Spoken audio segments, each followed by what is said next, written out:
Part 120, Gretchen. Hello sa inyo at muli na naman po tayong nagbabalik. Akala nyo ba tapos na ang kalbaryo? Akala nyo ba diretso na sa masayang yakap na Demetrio ang ating bida? Mga ka-story, sa mundong ito ng ating istorya, ang bawat hininga may kapalit na bagong panganib. Matapos nating saksihan ang madugong pagganti ni Gretchen sa kanyang mga magulang, kung saan maging ang sariling ina ay hindi niya pinatawad matapos siyang pagtangkaang traidorin, isang panibagong aninong sumulpot. Isang estranghero na nagpanggap na kakampi, ngunit dalay panibagong gapos. Sinong lalaking to?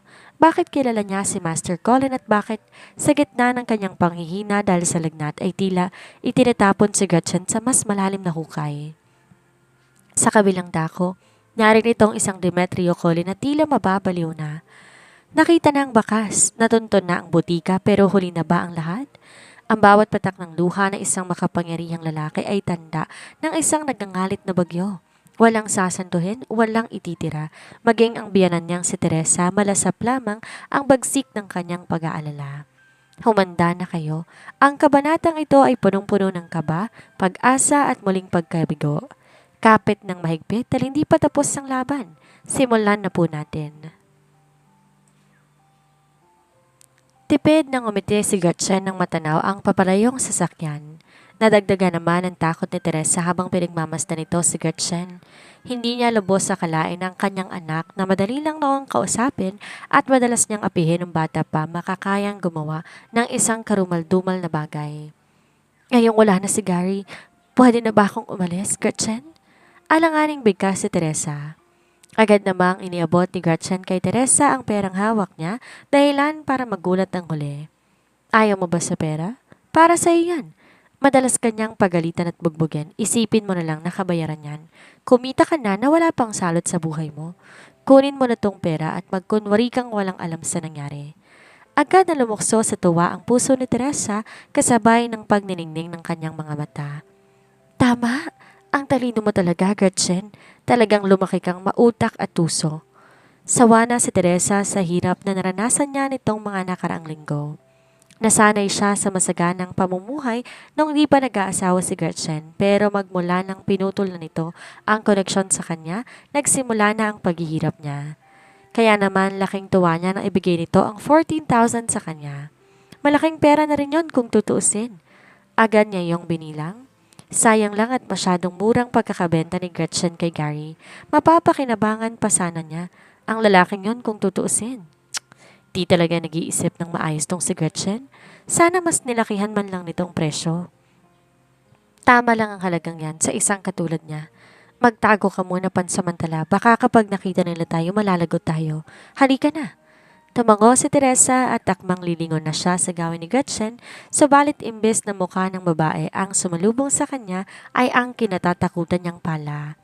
Isang hampas lang ginawa ni Gretchen at agad na hinimatay ang ginang.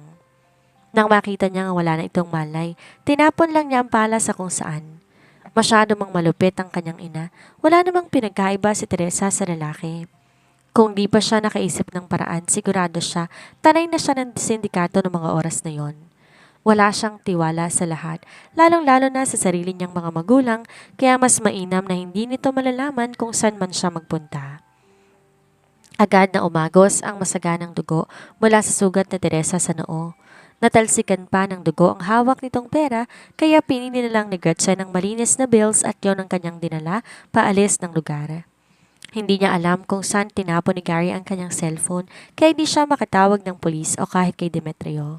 Hindi niya rin alam kung nasan siya at nilaligdat pa siya.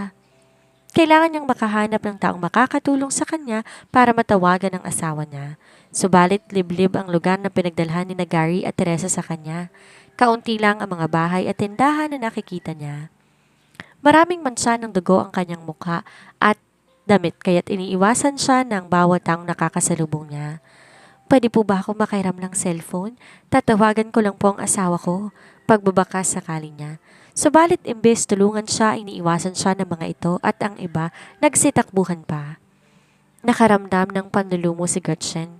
Buntong hininga siyang napatingin sa sarili niya. Hindi niya rin naman masisisi ang mga ito. Talagang matatakot ang sino man sa itsura niya ngayon. Nakaramdam na siya ng panghihina. Sigurado siyang hindi na siya aabot pa sa unahan. Kung maglalakad pa siya at ang inaalala pa niya, baka balikan siya ni na Gary at mahuli siya dahil sa lagay niya ngayon. Ilang saglit pa, natanaw niya ang isang pharmacy sa kabilang kalsada.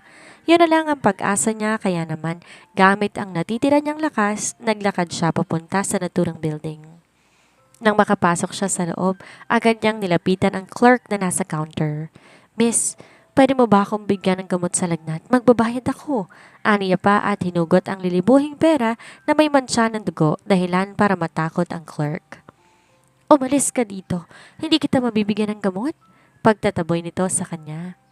Humugot ng malalim na paghinga si Gretchen. Hindi niya maiwasan na maiyak sa sitwasyon niya. Akma magsasalita siya nang may panibagong panauhin ang pumasok sa loob ng pharmacy. Bumungad sa kanya isang lalaking nakasuot ng itim na damit at naglakad papalapit sa gawi niya. Excuse me, nakita mo bang babaeng to? Tanong ng lalaki sa clerk at nilahad ang cellphone na hawak nito. Mataman namang pinagmasdan ng clerk ang larawan, maging si Gretchen ganun din ang ginawa. Agad siyang nakaramdam ng pagkasurpresa nang makitang siya ang nasa larawan. Agad niyang sinipat ng tingin ang lalaki. Pamilyar ang kasuotan nito. Pinadala ba ni Demetrio ang lalaki para hanapin siya? Sa kaisipang tauhan ni Demetrio ang lalaki, agad niyang hinawakan ang braso nito para kunin ang atensyon nito. Ako ang babaeng hinahanap mo. Puno ng pagdududa siyang tiningnan ng lalaki na para bang hindi ito makapaniwala sa sinasabi niya. Agad na pinahira ni Gretchen ang kanyang muka bago maling magsalita. Tingnan mo, ako si Gretchen Miranda. Inutusan ka ba ni Master Colin na hanapin mo ko? Sandaling natigilan ang lalaki at makailang ulit pang nagpalipat-lipat ang mga mata sa larawan niya at sa kanyang mukha bago napangiti. Miss Miranda, ikaw nga. Salamat naman at nakita na rin kita sa wakas. Napangiti na rin si Gretchen sa narinig niya. May lagnat ako. Pwede bang sabihin mo sa kanyang bigyan ako ng gamot? Ilang segundo nang natulala ang clerk. Pakiramdam niya nanonood siya ng palabas sa nangyayari. Nang mahimasmasan siya ay agad siyang kumuha ng gamot at ibinigay kay Gretchen. Matapos makainom ng gamot at tubig, saka palang nakahinga ng maluwag si Gretchen. Akmang tatanungin niya ang lalaki kung paano siya nito natagpuan, subalit naunahan na siya nitong magsalita. Halina po kayo, Miss Gretchen. Hinahanap na po kayo ni Master Colin. Halos mabaliw na siya sa pag-aalala sa inyo. Nandito din si Demetrio. Hindi makapaniwalang tanong niya. Agad naman na tumango ang lalaki. Dadalhin na po kita agad sa kanya? Nang marinig ang sinabi ng lalaki ay walang pag-aalinlangan na sumama si Gretchen dito. Nang makapasok na siya sa loob ng sasakyan ay naalala niyang ilang oras na pala siyang nawawala. Sigurado siyang labis na nag-aalala na sa kanya ang asawa niya. Nais niyang malaman nitong ligtas na siya para mapanatag na rin ang kalooban nito habang naghihintay sa pagbabalik niya. Pwede ko bang mahiram ang cellphone mo? Tatawagan ko lang sa Demetrio, marahan niyang wika. Parang nais niyang maging paliparan ng nanang na kotse papunta sa kinaroroonan ng lalaki. Di siya makapaghintay pa na makita ito. Hindi naman agad nagsalita ang lalaki dahilan para magtaka siya. Hindi ba pwede? Pwede po. Anito at binigay sa kanya ang cellphone. Subalit ilang saglit pa ay nakaramdam ng kakaiba si Gretchen. Pakiramdam niya may mali sa mga nangyari. Kung tauhan ni Demetrio ang kasama niya, bakit kinakabahan siya? Kahit pa kilala ang asawa niya, hindi talaga siya kampante sa kinakasama niya ito. Akmang magpapaalam siya sa lalaki na lalabas muna saglit para kunwari magbabanyo, subalit bigla na lamang may inispray sa kanyang muka ang lalaki. Nanlaki ang kanyang mga mata dahil sa gulat kasabay ng panunuot ng matapang na amoy sa kanyang ilong. Katatakas pa lamang niya mula kay Gary at Teresa tapos mabibihag na naman siya ulit. Ngayon sigurado na siya na hindi nga tauhan ni Demetrio ang kasama niya. Sinubukan pa niyang kurutin ang kanyang hita para manatiling gising ang diwa niya subalit dahil sa tapang ng amoy unti-unti nagdilim ang paningin niya. Pero bago pa man siya tuluyang mahimatay, hinila niya ang isa sa botones ng suot nito at ipinasok yon sa kanyang bulsa. Kung sakali man na magigising pa siya, hahanapin niyang lalaking ito at ang mismong nagpadala dito. Pinanood ng lalaki na mawala ng malay si Gretchen bago niya hinugot ang kanyang cellphone at tinawagan ang isang partikular na numero. Boss, nasa kamay ko po ang babaeng pinapahanap ninyo, anunsyo niya. Good job! Alam mo na kung anong gagawin mo sa kanya. Make it clean. Nagulat naman ang lalaki sa sinabi ng kanyang boss pero ilang saglit lamang napangisi siya. Huwag kang mag-alala, boss. Ako ang bahala sa kanya. Nang mamatay na ang tawag, inapakan na niya ang accelerator ng sasakyan at ninisan ang lugar dala si Gretchen. Pinanood naman ng clerk ang pag-alis ng sasakyan at pinagsawalang bahala lamang ang nangyari. Makalipas ang halos kalahating oras, natunto ni na Demetrio ang isang liblib na lugar sa pamamagitan ng mga footages kung saan nakuhanan ang tricycle ni Gary. Naghiwalay sila sa ilang grupo para mas mapabilis pa ang paghahanap nila kay Gretchen. Ilang sandali pa natagpuan ng grupo ni na Jomar ang walang malay na si Teresa sa labas sa isang lumang bodega, kaya naman agad niyang tinawagan si Master Colin para ipaalam sa lalaki ang sitwasyon. Gawin mo ang lahat para magsalita siya. If she needs to be tortured just so she would spit the answer we need, then do it without restriction. Maotoridad niyang utos. Nagising si Teresa nang maramdaman niya ang pagbuhos na isang malamig na tubig sa kanyang muka. Nang magmulat siya ng mga mata bubungad sa kanya ang ilang kalalakihan kaya agad siyang nakaramdam ng takot.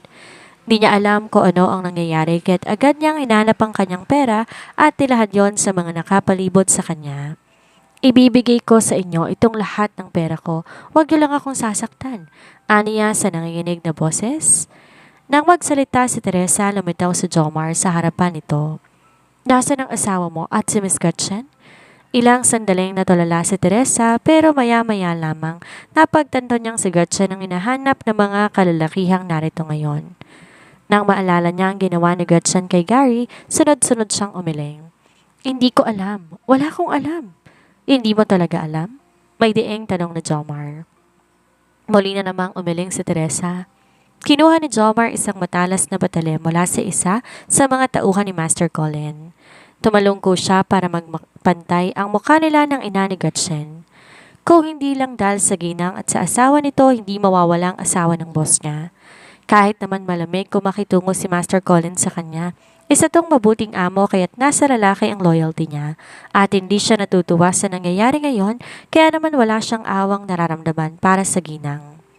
Tinapat niya ang patalim sa pisngi ng ginang at marahang idiniin. Agad na lumabas ang masaganang dugo mula sa sugat nito. Bawat maling sagot, isang sugat sa mukha ang matatanggap mo. Ayaw mo naman sigurong mapuno ng sugat ang mukha mo, hindi ba? At kapag nagmamatigas ka talaga, babalatan kita ng buhay hanggang sa magsalita ka. Nagsusumigaw sa takot si Teresa. Hindi pa nga siya nahihimasmasan sa ginawa ni Gretchen sa kanya, may panibagong panganib na naman. Hindi ko talaga alam. Binenta na ni Gretchen si Gary sa mga sindikato kaya wala na siya dito. Anong binenta? Nasaan ang asawa ko?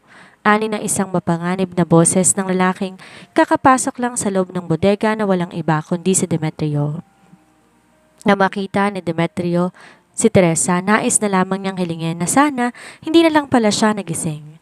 Agad siyang gumapang papunta sa paanan ng lalaki at sinubsob na ang mukha sa suot nitong sapatos. Demetrio, wala talaga akong alam. Hinampas niya ako ng pala sa noo. Tingnan mo, may malaki akong sugat at di pa nga tumigil ang pagdurugo.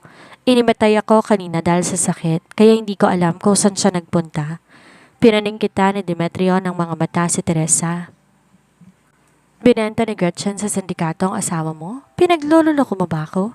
Paano yun magagawa ng isang babae gayong dalawa pa nga kayo ni Gary? Totoo talaga ang sinabi ko. Huminga na malalim si Demetrio bago muling nagsalita. Kung wala ka naman palang alam, wala ka ng silbi sa amin. Tapusin niyo ng babaeng yan. Utos niya sa mga tauhan niya. Umiiyak na yumakap sa mga binti ni Demetrio si Teresa. Maawa ka sa akin, Demetrio. Huwag mo kong papatayin. Ayoko pang mamatay. Wala na mga sindikato ng tangay nila ang asawa ko. Natataranta niyang sambit. Na makita niyang di man lang natinag ang mga ito at mukhang walang balak na maniwala sa kanya, napahagulhol na siya na iyak kasabay ng pagsisisi niya. Dapat hindi na ako naniniwala pa kay Gary sa mga iniuutos niya. Dapat di ko tinrato ng ganun si Gretchen. Hindi na sana siya nagkasakit at nilagnat. Pero totoo talaga ang sinasabi ko. Hinampas niya ako ng pala at nahimatay ako. Kaya hindi ko na alam kung saan siya nagpunta. Nagsasabi ako ng totoo, Demetrio. Mamatay man ako ngayon, hindi ako nagsisinungaling sa mga sinasabi ko. Nangunot naman ang noo ni Demetrio habang pinagmamasdan si Teresa. Base sa ekspresyon nito, ngayon, hindi nagsisinungaling ang ginang sa mga sinasabi nito. Napanunok siya. Balak ng mga ito na ibenta ang asawa niya sa sindikato, but his wife managed to turn the table and sold Gary instead. Di niya maiwasan makaramdam ng paghanga kung gaano katalinong asawa niya. Pero ang malaking tanong, nasan ito ngayon? Wala pa bang balita sa ibang tauhan natin na naghahanap kay Gretchen? Baling niya kay Jomar. Buntong hininga namang umiling ang lalaki. Wala pa po, Master Colin. Malakas na napabuga ng hangin si Demetrio. Nang mapansin ni Jomar ang nag-aaralang ekspresyon ng lalaki, agad niya itong nilapitan. Master, matalino po si Mrs. Yamoto. Siguro nagtatago siya sa ligtas na lugar ng mga oras na ito. Natatakot lamang siguro siya na magpakita. Maghihiwa-hiwalay tayo ulit para hanapin siya. Akmang uutusan na ni Jomar ang mga tauhan nila nang iniangat ni Demetrio ang kanan niyang kamay. Stop! Sinanyasan niyang lahat na manahimik. Unti-unti siyang naglalakad-lakad sa loob ng bodega habang nag-iisip ng mabuti. Ang tanging sigurado lang na mga oras na yon ay nakaalis na si Gretchen sa lugar. Agad niyang inalalang sinabi ni Teresa na may lagnat ito. Sa kaisipang yon, agad na nanikip ang kanyang dibdib. His poor wife and child had suffered so much. Sigurado siya pagod na ito mentally and physically at siguro nga may sugat pa. Hindi rin sila nagkausap ng lampas isang araw na at mukhang wala pa itong cellphone. Kung walang nangyaring masama sa babae, malamang maghahanap to ng tulong. Paroon at parito ang lakad niya habang maingat na sinisipat ang paligid nang mapansin ang ilang mga yapak na may bahid ng dugo. Mukhang kay Gretchen nga ang mga yon kung di siya nagkakamali. At dahil may lagnat ito, malaki ang tsansa na hindi ito makapaglalakad ng maayos dahil nakaramdam ito ng pagkahilo. Napatingin siya sa magulong yabag, papalabas ng bodega, bago'y binaling ang atensyon ng mga tauhan niya. Sundan niyo ang mga yabag na yan, kung saan yan pupunta. Siguraduhin niyong wala kayong detaling makakaligtaan. Walang hiyang Gretchen na yon. Talagang sinaktan pa ako. Dinaig pa ang sabit ni Teresa. Sa naniningkit niyang mga mata ay nilingon niya ang babae. Takpan mo ang bunganga ng babaeng yan. Ayokong marinig ang boses niya. Magtawag kayo ng pulis at isuko na yan sa kanila. Sa naririnig ni Teresa ay nagsimula na siyang magwala pero walang pag-aalangan siyang sinampal ng isa sa mga tauhan ni Demetrio. Dahilan kaya siya nahilo at nawalan ng lakas at nagpumiglas. Agad namang tinalian ng mga ito si Teresa at dinala sa palabas ng bodega. Hinilot ni Demetrio ang kanyang sentido. Wala siyang ibang iniisip kung hindi ang sitwasyon ng kanyang mag-ina. Hindi niya alam kung anong gagawin niya kapag nawala sa kanyang dalawa. Hindi lamang niya asawa si Gretchen, malaki din ang posibilidad na apo ito ni Grandma Hermania. Kung may mangyayari mang masama dito, baka hindi na kayanin pa ng matandang babae. Pinilit niya ang sariling kumalma. Ngayon may lead na siya kung saan po pwedeng hanapin si Gretchen. Kailangan mas mapabilis pa niya ang kilos niya. Ang problema lamang nila masyadong bukirin ang lugar kaya't kaunti lang ang mga surveillance camera sa paligid. At ang tanging pag-asa na lamang niya ay makita si Gretchen sa bayan ng lugar kung saan naroon ang iilan sa mga pamilihan. Kung siya man din ang nasa katayuan ni Gretchen, pupunta siya sa police station o di kaya sa mga tindahan na po pwedeng tumulong sa kanya. Agad nilang sinimulang hanapin si Gretchen sa palengke, tindahan at mga pharmacy na makikita nila. Maging ang mga bahay na naroon hindi nila pinalampas. Drugstore ang posibleng unang pupuntahan ni Gretchen sa kalagayan nito kaya yon ang target niya at dahil malapit ng maghapon, sarado na ibang mga supermarket sa lugar na yon. Nakailang tanong na sina Demetrio sa bawat tindahan na madadaanan nila pero wala silang nakuhang positibong sagot. Ilang sandali pa ay napatingin siya sa kahuli-hulihang pharmacy ng lugar. Bitbit ang kanyang cellphone na may larawan ng kanyang asawa. Agad siyang pumasok sa loob para magtanong. Nagulat naman ang clerk sa bagong dating, lalo pa nga at hindi ito nag-iisa. Ano bang nangyayari ngayong araw? Bakit sobrang tao na daming hindi pamilyar sa lugar nila? Ano pong atin? Tanong niya. Nakita mo ba ang babaeng to? Ani Jomar at nilahad na isang larawan sa clerk. Nangunot naman ang noo ng clerk. Artista ba to? Ba't ang dami naghahanap sa kanya? Narilito na iyang sambit. Agad nakakuha ng atensyon ni Demetrio ang sinabi ng clerk, kaya imbes na sa likuran lang siya ng kanyang mga tauhan, agad siyang nagpunta sa counter. What did you say? May iba pa bang naghahanap sa kanya? Kinakabahan niyang tanong. Sandaling nag-isip ang clerk bago siya sumagot. May kalahating oras nang nakakalipas. May lalaki na halos kapareho nilang punong suot ang nagpunta dito at naghahanap sa kanya. Nataon naman na kadadating lang din ang babaeng yan at sumama siya sa lalaki. Madumi ang suot niya at maraming mantsa ng dugo pati na ang kanyang mukha. Bumili siya ng gamot sa lignat bago umalis kasama ng lalaki. Saan sila nagpunta? Sa parating yun, nagtungo ang kotse nila. Turo niya sa daan na natatanaw lang nila mula sa kinaroroonan niya. Sinundan naman ng tingin ni Demetrio ang daliri ng clerk kung saan ito nakaturo. Agad umusbong ang panibagong kaba sa dibdib niya. Kalahating oras na nakakalipas. Kung tauhan pa niyang nakakuha sa asawa niya, malaarang tinawagan na siya ng mga ito. But he did not receive any single call from them. Kung ganoon, kanina sumama ang asawa niya. Sino ang kumuha kay Gretchen?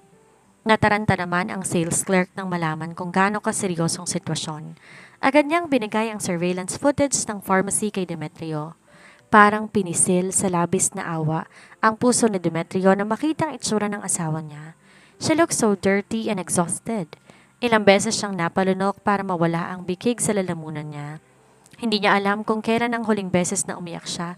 Maybe it was his parents' funeral? Sobrang tagal na, pero ngayon, hindi niya maiwasan ang pagpatak na ilang butil ng luha mula sa kanyang mga mata dahil sa pinaghalong galit at frustration. Halos 2,000 tauhan ang naghahanap kay Gretchen. Kung sino mang traidor sa kanila, hindi nila agad malalaman kung sino. O baka naman may iba pang naghahanap sa asawa niya. Ang tanong ay kung sino. Lumamig ang ekspresyon ng kanyang mukha. Kanina lang nagkaroon na siya ng pag-asa tapos bigla na lang yung maglalaho ng parang bula sa kaisipan na may ibang tumangay kay Gretchen. Muling nadagdagan ang bigat ng kalooban niya. Gayunpaman, pinilit niya ang sariling maging positibo. Di siya po pwedeng panghinaan ng loob. Buhay ng kanyang mag-ina ang nakasalalay sa kanya. Pwede ko bang mahingi ang map ng buong bayan? Tanong niya sa clerk. Di naman to nagreklamo at binigay ang kanyang hinihingi. Agad niyang pinag-aralan ang direksyon ng buong lugar. Kaunti lang surveillance footage at wala pa silang nakikitang kakaiba kaya mas nahirapan pa sila. Mabuti na lang umulan na nakarang gabi at kaunti lang naman ng mga tao sa bayang yon kaya hindi nabubura ang mga bakas at yapak. Dito tayo mag-focus. Turo niya sa ilang dadaanan na maraming blink side, aniya, bago sila umalis sa pharmacy ulit at muling naghiwa-hiwalay. Subalit kaunti man ang tao sa lugar, kabaliktaran naman ng mga bahay. Maraming tahanan na abandonado sa lugar, kaya't hindi nila agad matukoy kung naroon ba si Gretchen o wala. Walang tigil sa paghanap si Demetrio. Bawat oras na nagdaan na hindi niya nakikita ang asawa niya, parang masisiraan na siya ng bait. Nakaramdam naman si Jomar ng pag-aalala habang nakasunod sa boss niya.